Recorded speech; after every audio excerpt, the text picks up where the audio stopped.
Now, hosts Morocco. They've won. Little unconvincingly, though, the first match in the Africa Cup of Nations last night. A frustrating game as island nation Comoros, ranked 108th in the world, stubbornly held out against one of the tournament's favourites. In the end, though, it was a 2-0 win. We'll talk about it in just a moment, but first of all, Morgan Eyre has this report.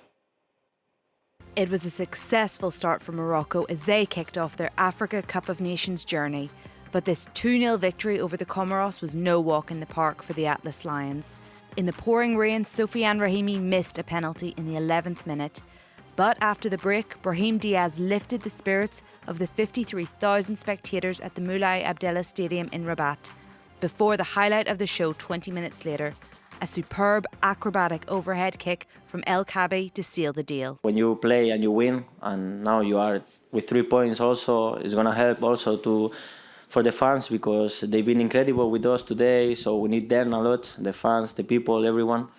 We need to be all together and we need to keep going. 2-0 is deserved. We could have even scored a third.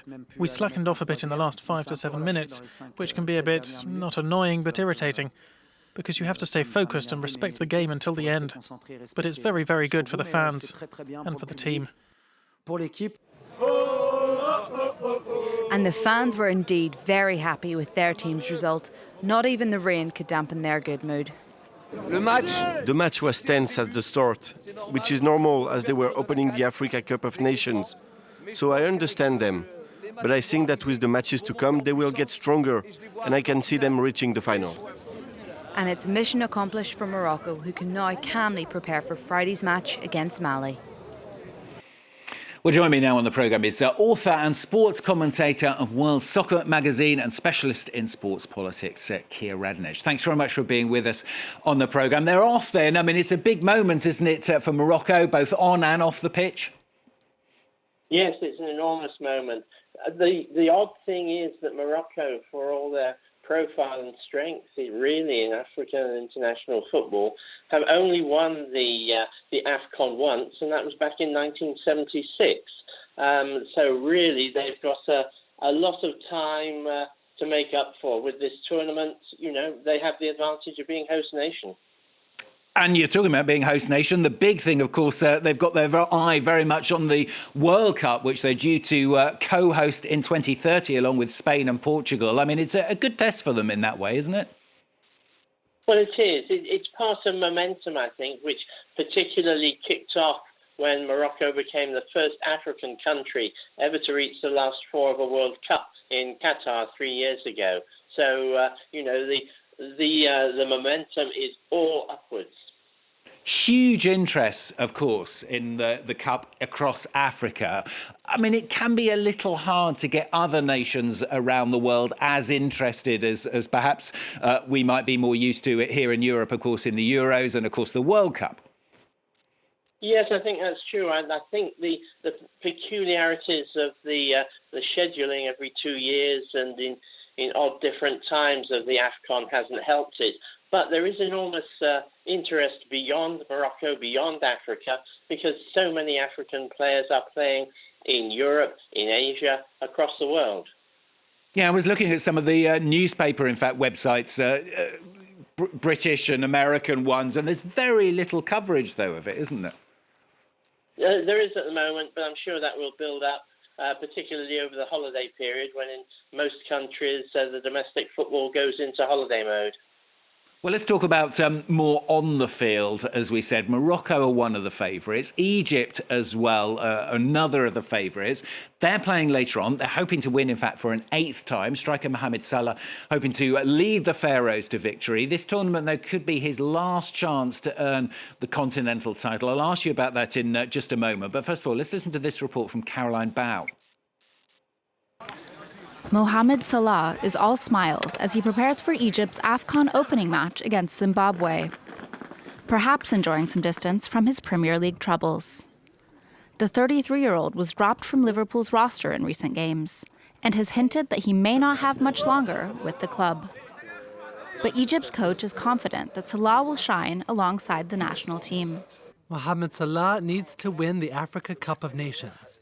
We will help him and he will help us. We will work together, the technical staff, players and supporters to achieve this goal. The Pharaohs hope to bring home the cup for a record-extending 8th time. The title has eluded them for over 15 years. We want to bring home the trophy to make the entire Egyptian people happy. There are 120 million Egyptians. They need this joy. We, the players, also need this victory. For now, we are focusing on the first match.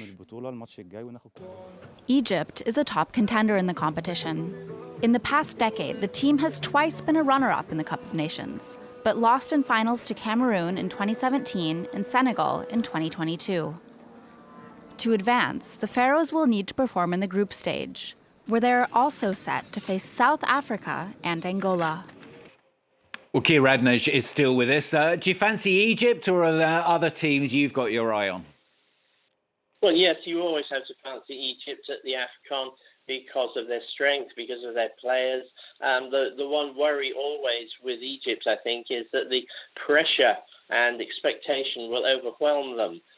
If you're looking at other teams, well, 7 of the African teams in AFCON are in the World Cup finals next year, so that's a positive sign for African football. If I was looking somewhere else beyond Morocco and Egypt, then I'd say probably Senegal. OK, one to keep your eye on. We'll hold you to that before the end of the competition. Tell us a bit more about AFCON. I mean, it's been a fixture, hasn't it, right back since 1957, but it's massively evolved during that time. Yes, it has. I mean, it started with just about 3 teams, and it's gone progressively, like every other tournament, really increasing teams all the time. As I say, initially it took place every 2 years. This has caused some problems, and particularly with the European clubs, who have always been reluctant to release their players, particularly in the middle of what is the European season. Last week, the Confederation decided that after 2028, they would go to the normal 4-year schedule, which matches the European Championship and World Cup and so on and so forth. Whether that actually takes place is another matter, because a lot of the African federations depend very heavily on the revenues that trickle down to them from the staging of the AFCON every 2 years. And just finally, I mean, either if you are a sports fan, or perhaps even if you're not a sports fan and people are listening to this at home, why should they be excited by AFCON? What is it that makes it such an important competition? The importance of AFCON is the presence of so much football talent. You've seen so many players who come to Europe. There are also, I mean, there is this controversial issue of European-based second-generation, third-generation players going home to play for their country. I think only 3 teams, Egypt's among them, have a squad which is entirely based on players who've been born in their own country. But I think the international spread of interest in African football is always going to keep increasing the interest in AFCON. Well, great to have you with us on the programme today. Thanks very much for joining us. Keir Radnedge there, the author and sports commentator of World Soccer magazine and specialist in sports politics as well. Thanks very much for being with us on the programme. Quick note for you of today's matches now. Firstly, Mali, they take on Zambia. South Africa, they face Angola, and Egypt face Zimbabwe. We talked about Egypt, of course, a short while ago. Coverage of those games in our bulletins as they happen. Our main look at the competition at the close of play will come tonight at 11 p.m. Paris time. We'll be bringing you a special programme at the close of play most days, 11 p.m. Paris time. So do join us for that later on, particularly if you're into AFCON, of course.